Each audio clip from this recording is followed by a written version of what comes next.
They didn't ask. They just decided. And I was expected to nod again. It was a chilly Sunday evening in Portland. The kind of gray, drizzling dusk that settles into your skin and makes you wonder why you ever left California. The Morgan house stood quiet on the corner of Pine Grove Street, wrapped in warm yellow light and the faint scent of something baked but overdone. Inside, the same old furniture hugged the same old walls like nothing had changed since I was 16, except maybe the tension, which had only grown more practiced with age. I arrived at exactly 6:00 p.m., as requested, holding a bottle of red wine I knew no one but me would drink.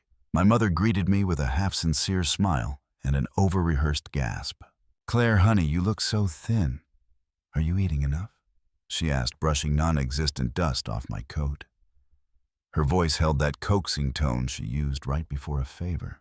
"George," my father gave me a nod from the recliner, not bothering to stand. "Hey, kid," he muttered without looking up from his football game. My sister Lindsay was already at the table, hood-up earbuds, and scrolling through her phone like she had no idea how to be present in a room. Or maybe she just didn't care. Same casserole, same glass of iced tea for Dad. Same small talk about weather and gas prices. It was routine, and it was always a setup. I knew the rhythm too well by now. Pleasantries first, guilt second. Dinner passed in soft clangs of forks and careful glances. I asked about the dog he'd died 2 years ago. Mom laughed it off. "It's okay, sweetheart. You've had a lot on your plate." By the time we made it to the salad, I could feel the change in the air, the rehearsed energy. My mother placed her fork down and folded her hands like a news anchor about to deliver a story. "We've been talking," she said gently, eyes darting between me and my untouched plate. "And Lindsay's had a rough stretch lately. Here we go. So we thought it would make sense for her to stay with you for a while. Just until she finds her feet again. No question, no suggestion, just we thought." Lindsay didn't look up, but I saw the faintest smirk curl her lip. She knew how this worked, had played this role before. The unstable prodigal child who always somehow got the spare room and the get-out-of-jail-free card. And me, I was the landing pad. The one with her life together, which meant I had space to give. I swallowed hard and looked around the table. No one seemed particularly interested in how I felt. It wasn't about me, it never had been. My job was to absorb, to accommodate, to be useful. "If it helps Lindsay," I said, and smiled just enough to look sincere, "I don't see why not." My mom blinked. Dad exhaled as if he'd just avoided a difficult play. Lindsay finally looked up and raised an eyebrow, surprised at my lack of resistance. Then she shrugged, already victorious, and that was it. Decision made. Problem solved. Their golden daughter had landed on her feet again, and the cold one, the too practical one, had done her duty. What none of them noticed was how still I became after that. I didn't clench my fists, I didn't roll my eyes, I didn't even breathe heavier. I just nodded like a pawn moving into place, because they didn't know I'd sold that condo 3 weeks ago. No announcement, no big life update in the family group chat. I'd moved into a rental across town, a modest place with no memories and no access. It had been one of the quietest, clearest decisions I'd ever made. And no one had thought to ask where I lived now. They assumed that I'd stay put, that I'd always say yes, that my address, my paycheck, my boundaries were theirs to distribute. That night I left early. My mother kissed my cheek like she'd done something generous. My father grunted a goodbye from the couch. Lindsay didn't say anything at all. Back in my car, I sat with my hands on the steering wheel for a long moment before driving off. I wasn't angry. Not anymore. Anger takes energy, and they had drained enough of mine over the years. I remembered being 22 and co-signing on Lindsay's car loan. She had finally landed a job and needed a vehicle. I believed her. 3 months later, the payment stopped, and so did the job. My credit paid the price. I remembered wiring rent money at 24 because Dad's hours got cut and Mom cried on the phone. Not one thank you. Just a mug at Christmas that read "Best Daughter Ever." I remembered Lindsay's DUI and Mom's whispered request to keep it quiet. I paid the lawyer. And then the second DUI came, and I said no. You've never understood what it means to love someone. Through their worst, Mom had snapped then. No. What she meant was, you've stopped letting your life bleed for others. When I got home that night, home, meaning the one-bedroom rental no one in my family had ever seen, I kicked off my shoes, heated a cup of soup, and sat at the table I'd bought secondhand. I opened my laptop and checked the notification funds received from the condo sale. Confirmed. Done. I had planned the move quietly, called a realtor, packed on weekends, sold the condo at a profit, and never said a word. Because I had learned some exits don't need to be dramatic to be final. Around 10 p.m. my phone buzzed. Mom, we'll bring her mattress Saturday. Frank says he can load it Friday night. She's so excited to have her own space. I stared at the message, then at the screen, then back again. There was no, "Is now still a good time?" No, "Can we talk about this first?" Just assumptions. Control passed down through tradition. I didn't respond. Instead, I placed the phone on the counter, poured myself a glass of wine, and let the stillness soak into the room. Let them pack. Let them drive. Let them arrive at a door that no longer opens for them. Sometimes the loudest answer is no answer at all. And sometimes you don't need to scream or fight or slam the door. You just disappear. And when they finally reach the end of the path they chose without you, when they find the door locked, the key useless, and the silence ringing louder than any rejection, they'll understand. I wasn't the one who left them behind. They did that when they stopped asking and just decided. They packed her life into boxes and arrived at a door that no longer belonged to me. It was Saturday morning in Portland, the kind that promised sunshine, but always seemed to change its mind halfway through. I'd already left the house by 7:30, taking my canvas bag and heading out to the neighborhood farmer's market, something I'd only recently allowed myself to enjoy. No one needed me today. No one had permission to. I wandered between stalls lined with overflowing baskets of strawberries, bundles of radishes still dusty with soil, and handmade candles wrapped in brown paper. A vendor offered me a slice of peach. I took it, smiled, and kept walking. My phone stayed tucked away in my pocket, quiet for now. Somewhere across town, my parents' SUV was likely rumbling down a residential street loaded with Lindsay's things. A twin mattress wrapped in plastic thrift store shelves, boxes labeled "kitchen" in Sharpie. I could picture it. My mom in the passenger seat reading aloud texts from Lindsay. My dad driving jaw-tight, parking brakes squeaking as they pulled up. And then the knock. They probably expected to be welcomed inside. Or maybe they expected it to be unlocked like it always had been. What they didn't expect, I imagined, was a confused man in a hoodie blinking at them from behind the doorframe. The call came at 9:02 a.m. Mom's name flashed across my screen. I let it ring twice before answering. Claire. Her voice was high-pitched, frantic. "Where are you?"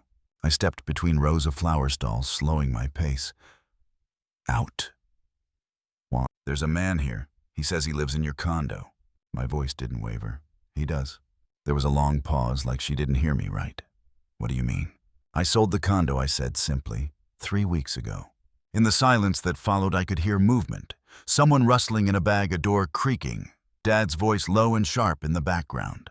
"You never told us," she finally whispered, like I'd committed some unspeakable sin. "You never asked."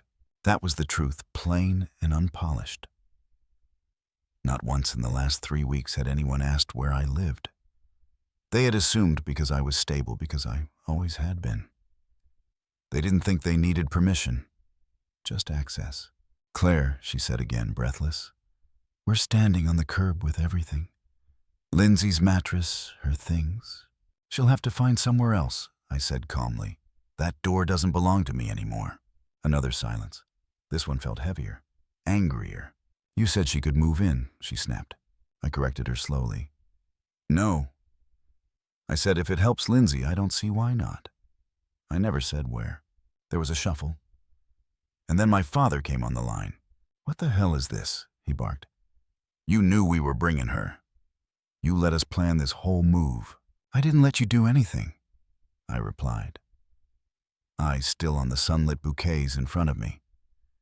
You made a decision. I just didn't stop you. Don't be clever with us, he snapped. This is family. We don't pull stunts on family. My lips curled into something between a smirk and a sigh. Funny. I said the same thing when I co-signed Lindsay's car loan and she tanked my credit. That shut him up for a moment. Long enough for me to continue. When I wired you $2,000 to cover the mortgage after you fell behind and didn't even get a thank you, Claire. When I paid for her DUI attorney so your church friends wouldn't find out. His voice dropped. That's enough. Exactly, I said. It was enough. For me. I hung up without waiting for another word. The phone didn't ring again for 5 minutes. When it did, it was Lindsay. I let it go to voicemail. I stood there in the middle of the market, wind stirring the hem of my coat, watching a couple argue over the price of honey. Ordinary life humming around me like nothing was wrong. And truly, for the first time in years, nothing was. I wasn't the villain. I wasn't the monster who'd left her sister on the street. I was just the one who stopped being used. I sat at a cafe across from the market, took my time finishing a croissant and chai latte, and finally opened the message Lindsay had left. You're unbelievable. You always think you're so righteous. This is going to ruin everything. I reread the last line. Not this is unfair. Not this is hurtful. But this is going to ruin everything. Translation, I had a plan that depended on you and now I don't know what to do. I didn't reply. Instead, I scrolled through photos on my phone. One caught my attention, taken 2 months ago. It was a snapshot of my empty old condo right before I turned in the keys. Bare walls, clean floors, no furniture, just space.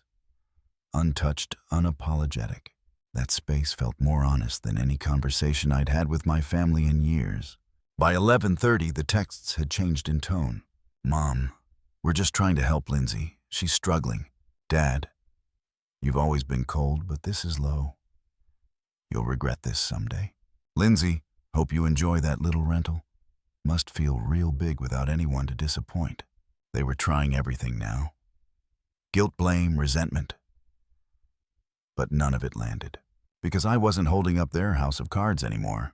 I drove home that afternoon to my quiet apartment in a part of town no one in my family had ever visited. No old photos on the wall. No wine-stained carpet from that Thanksgiving Lindsay threw up in my hallway. Just a small shelf of books, a clean desk, a folded blanket on the couch. My peace didn't need defending. It needed preserving. Later that evening, my phone buzzed one last time. A single message from Mom. So where is she supposed to go now, Claire? I looked at it for a long moment, then typed, wherever she plans for herself. Like the rest of us. And I hit send. I stood by the window watching the headlights roll past on the wet street. Somewhere out there, they were likely driving home trunk full of boxes.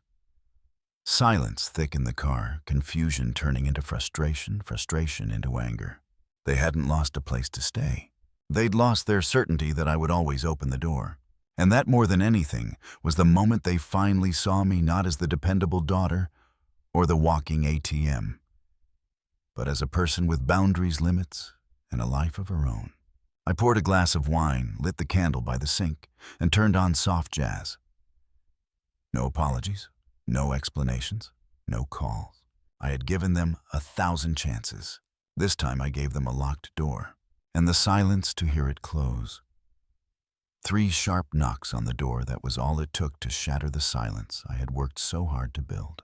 I had just poured hot water over a bag of chamomile tea steam, curling into the quiet of my new apartment. A place where everything from the neatly folded throw blankets to the scent of lemon oil on the wood floors felt earned. Safe. Mine. I had chosen this apartment precisely because no one knew about it.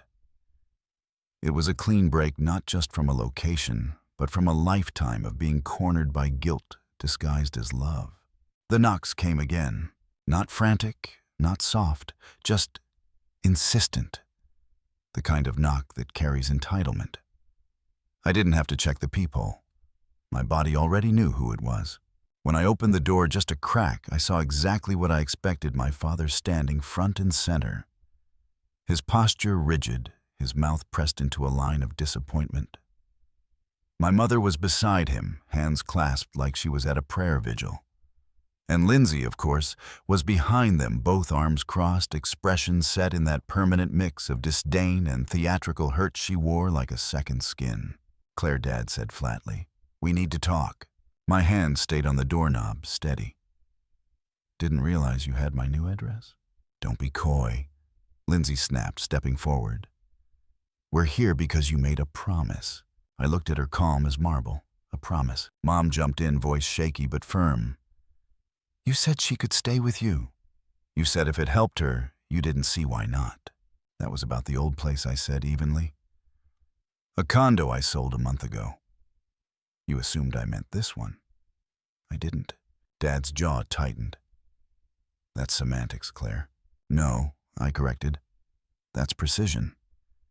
And if you're going to show up uninvited, you should at least be precise." Lindsay rolled her eyes, her tone venomous. "This is cruel. You think you're better than everyone now? Living out here with your job and your little life while the rest of us—" I think I cut her off that I'm allowed to have peace. Something I never had when I kept saying yes. Dad stepped forward.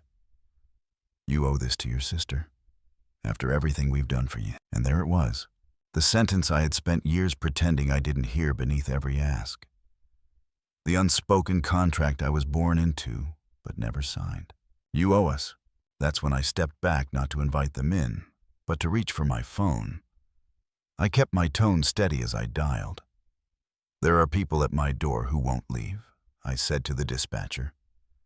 "They're not on the lease. They're not welcome here." My mother gasped softly as if I had struck her. "Claire," she pleaded, "you're calling the police on your family." "I'm protecting my space," I said. "Something I should have done years ago." Lindsay's voice cracked. "You're not just cutting us off, you're humiliating us." I looked at her squarely. I didn't bring boxes to someone else's house and try to move in uninvited. That was your doing. We waited in silence, a heavy, suffocating silence. No one said another word until the patrol car pulled up. The officers stepped out, took one look at the scene, my calm stance, their luggage, and understood immediately. "Ma'am," she said to me, "do you want these individuals removed?" "Yes," I said. "Please." The officer turned to them, professional but firm. "You need to leave. Now." Dad's face burned red with restrained fury. "This is ridiculous. She's our daughter." "And this is her legal residence," the officer replied. Lindsay's eyes brimmed with angry tears. "You'll regret this." "No," I said. "I've regretted nearly every compromise I made for this family. But this," I gestured to the space behind me. The locked door, the quiet walls, "this is the first decision I don't regret." They left under police escort. I watched them walk away, not with triumph, but with finality. Later that evening, as I sat on the sofa with my untouched cup of tea now lukewarm, the knock still echoed in my mind. Not the sound itself, but what it symbolized, the belief that no matter how much I gave, they were still entitled to more. I thought about all the unpaid debts I had silently absorbed over the years. The car loan in Lindsay's name I co-signed ruined my credit. The mortgage payments I'd wired to my parents when they were months behind. The DUI lawyer, the bail bond, the emergency money that was always urgent, never repaid. They thought kindness was a renewable resource. That I'd never draw a line, but I had. And today, for the first time, they saw it. Boundaries aren't selfish, they're survival. And silence, sometimes it isn't weakness. It's the clearest answer of all. Not all confrontations come with yelling. Some arrive in silence and leave louder than any scream. For 3 days, there was nothing but peace. The kind I hadn't tasted in years. My apartment stayed quiet the way I liked it. No uninvited knocks, no buzzing phone, no fake emergencies disguised as family obligation. Just morning light across clean countertops and the slow drip of coffee I made just for me. I kept the curtains open. The silence was a celebration. Sophie stopped by that Friday evening, holding a bottle of wine in one hand and a knowing smile in the other. We sat on the floor like we used to in college, backs against the wall, socks mismatched, laughing about things that didn't hurt. "You really did it," she said, clinking her glass against mine. "You drew the line." "I didn't draw it," I replied quietly. "I built it, brick by brick. Took years." She nodded, and now, I smiled. Now I get to live on my side of it. The next morning, my phone buzzed with a message from Derek, my co-worker and occasional confidant. The subject line read, "Yikes. You might want to see this." Attached was a screenshot from Facebook. It was my mother's profile. A long, teary-eyed post, written in that overly polite tone she reserved for church newsletters and neighborhood fundraisers. A grainy photo of me and Lindsay as children, arms around each other, both of us in hand-me-down dresses, and below it a caption that read, "We raised our daughters to love one another. But some forget. Some let pride win. Please pray for our family as we deal with the pain of being pushed away." There were 3 heartbreak emojis and over 300 likes. And the comments, unbelievable. How could a daughter do that to her own sister? People forget who carried them for 9 months. She should be ashamed. Every word felt like a rock thrown from a distance by people who never once offered to hold the weight I carried for that same family. And yet somehow they were sure they knew me. They were sure I was wrong. I stared at the screen. I wasn't angry. I wasn't even shocked. I was tired. I didn't reply. Not at first. I went for a walk instead. Down to the water where the wind off Puget Sound was cold enough to keep you grounded. I watched a couple walk their golden retriever. A child laughed in the distance, chasing a seagull. Life moved on. I realized something standing there. I had always been silent, but not by choice. I had stayed quiet so others could stay comfortable. And now that I had finally stepped back, they mistook it for betrayal. As if the only way to love them was to let them climb my spine like a ladder. By evening, the texts started rolling in. My cousin Leah, "Hey, your mom is really hurting. Maybe just call her." Some college friend I hadn't spoken to in years. I saw that post. I hope it's not true what they're saying. And then from a number I didn't recognize. "You're cold, ungrateful, you'll be sorry." I exhaled slowly. There it was again. That familiar demand, just rewritten, "Carry our emotions. Fix our pain. Don't defend yourself." So I didn't, not with words. Instead, I opened a folder on my laptop I'd quietly built over the past year. A folder labeled Receipts. Inside, PDFs of every wire transfer I'd sent to cover my parents' mortgage. Screenshots of the lawyer's invoice I'd paid for Lindsay's DUI case. A copy of the car loan I co-signed, and the collections notice that followed, my name everywhere. My credit, my savings, my choices. Not once had I posted about it. Not once had I aired it publicly. Because I was raised to believe that family was private, even when it crushed you in silence. But now, they had made it public.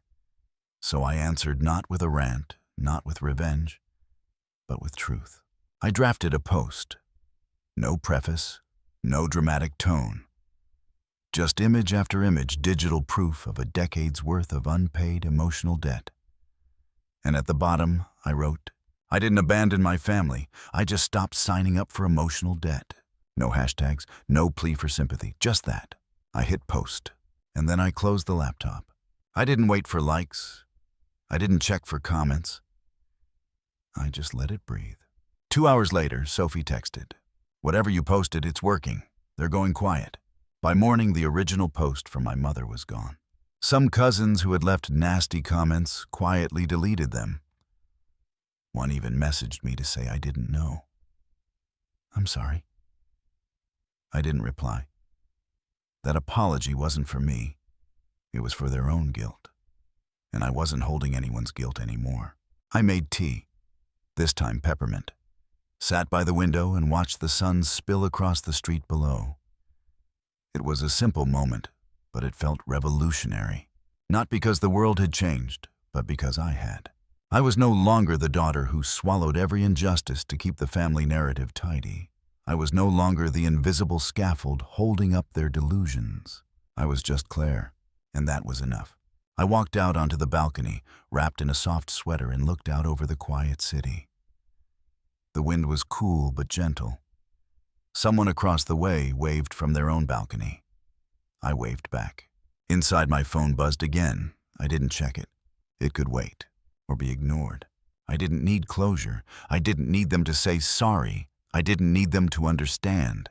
Because they had already spoken through silence, through entitlement, through a public stage, they thought I wouldn't dare walk on to. And I had spoken back, not with noise, not with vengeance, but with truth placed exactly where it belonged, in the open for anyone to see. That was enough.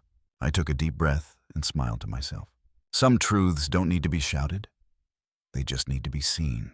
And when they are, the silence does all the talking. They knocked one last time, not for apology, but for permission to rewrite the story one more time. This time I answered differently. It was a quiet Sunday, the kind I had grown to cherish.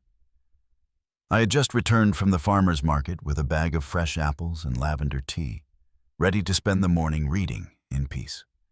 But when I opened my mailbox, nestled between a water bill and a flyer for window replacements, was an envelope with familiar handwriting, my mother's. There was no return address, just my name, Claire Morgan. I didn't open it right away. I left it on the counter while I unpacked groceries, changed into a soft sweater, and brewed tea. The envelope sat there like a quiet question, waiting to be answered. Eventually, I slid a finger under the seal. Inside was a short letter written in uneven script. Fewer flowery phrases than usual. Less decoration, more weight. Your father wants to speak with you. Just once. No shouting, no drama. Just a conversation. We'll be at Maple and Pine Cafe this Thursday at 10 a.m. If you come, we'll be there. If not, we'll understand. Mom. It was not a plea. Not really an apology either. More like an attempt at closure. Or maybe control wearing the mask of civility. I stared at the note for a long time. My first instinct was to toss it in the trash. But I didn't. Not because I owed them anything I didn't, but because I wanted to look them in the eye one last time and know without question that the door was truly closed. That Wednesday night, I couldn't sleep. I pulled out the manila folder I had quietly prepared weeks ago. One copy of the original Facebook post, another of my response, printed with all the documents I had once posted online: bank statements, transfers, invoices. I slid them neatly into a thin envelope. At the bottom, I tucked in a handwritten note. I've only ever told the truth. If that makes you uncomfortable, it was never the truth that hurt you. It was the mirror. Then I wrote a letter. One I wasn't sure I'd give away. It was addressed to Lindsay, not to explain myself. Not to attack her. Just to say goodbye. I told her that I hoped she found her footing, that I hoped one day she'd stand on something she built herself. That I wouldn't be waiting, but I would still wish her well from far away. I folded it carefully, slid it into a separate envelope, and placed it in my purse. In the morning, I left the apartment with steady steps. Maple and Pine Cafe sat on a corner lined with trees just starting to turn gold. A soft fall wind nudged leaves along the sidewalk. The outdoor patio was half full, the clinking of coffee cups and soft jazz music hanging in the background. I spotted them right away. My father, George, in his dark jacket, sitting with arms crossed and face unreadable. My mother, Ellen, beside him, eyes scanning the street with too much hope. I walked up, calmly pulled out a chair and sat. No one spoke for a few seconds. I watched the steam rise from their coffee cups. My mother smiled first. "You look well." "I am," I replied simply. My father leaned forward. "Let's just get to it." I raised an eyebrow. "To what?" He exhaled. "We didn't come here to fight. But this thing you did, the post, the accusations, it's not helping anyone. People talk. Family talks." My mother added softly. "It's become so public, Claire. It's painful." "And what exactly is the problem?" I asked. "That it's public or that it's true?" Neither of them answered. George shifted. "We want to move forward. Put it behind us. But you've got to take it down. The post, all those screenshots, it's damaging. Damaging to who?" He frowned. "To the family." There it was. Not regret, not accountability, just damage control. "I didn't publish a lie," I said evenly. "I told my story. I shared facts. And if those facts made you look bad, well, maybe they should." He clenched his jaw. "You always have to have the last word." "No," I said, reaching into my bag. "I just never got a chance to have the first one." I placed the folder on the table. "You came here hoping I'd erase what I said. I won't. Because every line I wrote was earned through silence, through effort, through sacrifice none of you ever acknowledged." My mother touched the folder. "Claire," I pulled my hand back. "You said this would be just a conversation. But you came to negotiate a truth that's already been lived. I'm not deleting it. I'm not softening it. I'm not shrinking myself again so you can breathe easier." George scoffed. "So you're just walking away from your family?" "I already did," I said. "You just didn't notice until the spotlight turned around." He sat back, lips pressed thin. My mother's eyes shimmered, but no tears fell. I stood up, placed the envelope with the letter to Lindsay back into my bag. She hadn't shown up, hadn't reached out. She didn't deserve the letter. I looked at my parents one last time. This was the last door. I opened it out of respect, but I won't open it again. Then I turned and walked away. They didn't follow. Back home, I closed the door to my apartment and locked the bolt not out of fear, but out of peace. A symbolic full stop. I put on tea, pulled out my laptop, and opened a blank document. Not to post, not to share, just for me. I began writing the whole story from the beginning. Every memory I'd once buried under duty and guilt. Every time I paid with silence, with money, with time. I documented them not as a victim, but as a witness. Because I wanted something that couldn't be erased, even if my memory ever failed me. When I finished, the sky had gone soft with dusk. I stepped onto the balcony, the air crisp and clean. I stood there for a while, breathing in the moment. No more knocks, no more explanations, just quiet. The kind that says, I've forgiven myself, I've let go. The kind of silence that means you survived, and that you've finally come home to yourself. Sometimes the strongest boundaries are drawn not with anger, but with silence. Claire's story isn't just about family conflict. It's about reclaiming self-worth in the face of emotional debt. It reminds us that loyalty should never come at the cost of our peace, and that stepping away isn't betrayal, it's survival. If someone has ever mistaken your kindness for obligation, this story speaks for you. You don't have to explain your growth to those who refuse to respect your limits. If this message resonates with you, leave a comment below, share your thoughts, and don't forget to like and subscribe for more powerful stories about strength, healing, and quiet justice.